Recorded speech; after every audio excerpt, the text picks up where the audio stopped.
The second ratio after the gross profit ratio under the profitability ratio categories is net profit ratio. As the name suggests, it is a ratio which defines the profitability or the percentage of net profit margins that a business earns.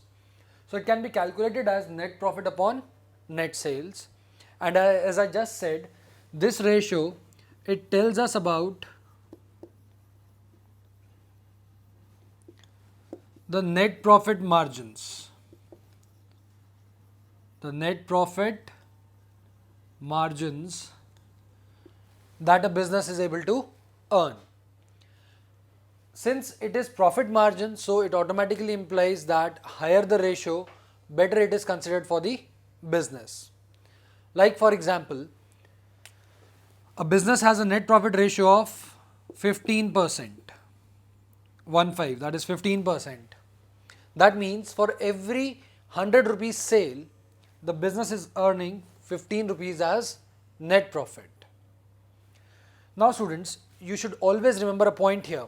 The point is that sometimes net profit can be expressed in two different forms. It can be net profit before tax and net profit after tax. In such cases, if it is before tax, NP here signifies net profit. If it is net profit before tax, then your ratio would be net profit before tax upon net sales into 100. This 100 signifies that it is expressed in terms of percentage. And the second part is, if it is after tax, then you should write net profit after tax upon net sales into 100.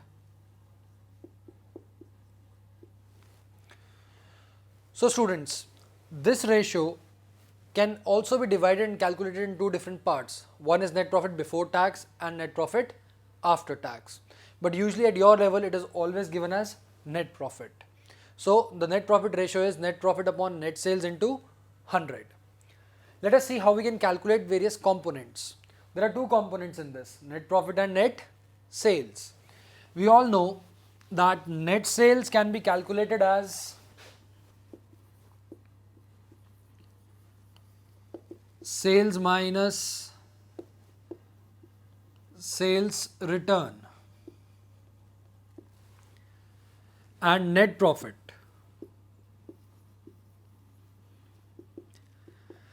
Net profit can be calculated through gross profit by using this formula.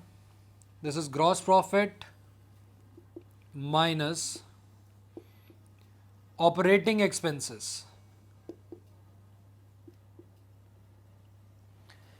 Now students, by operating expenses we mean those expenses which are regular part of business activity, like for example selling and distribution, office and administration expenses.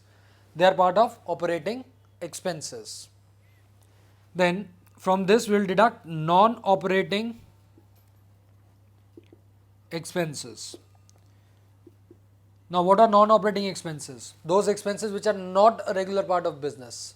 Something like any asset written off, loss on sale of assets, loss by fire.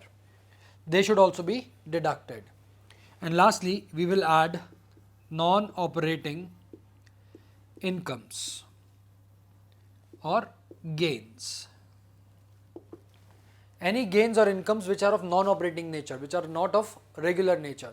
Something like gain on sale of assets, something like a lottery gain. Any gain which is not a regular part of business would actually be included in this. So once we have adjusted all these items, we will get net profit.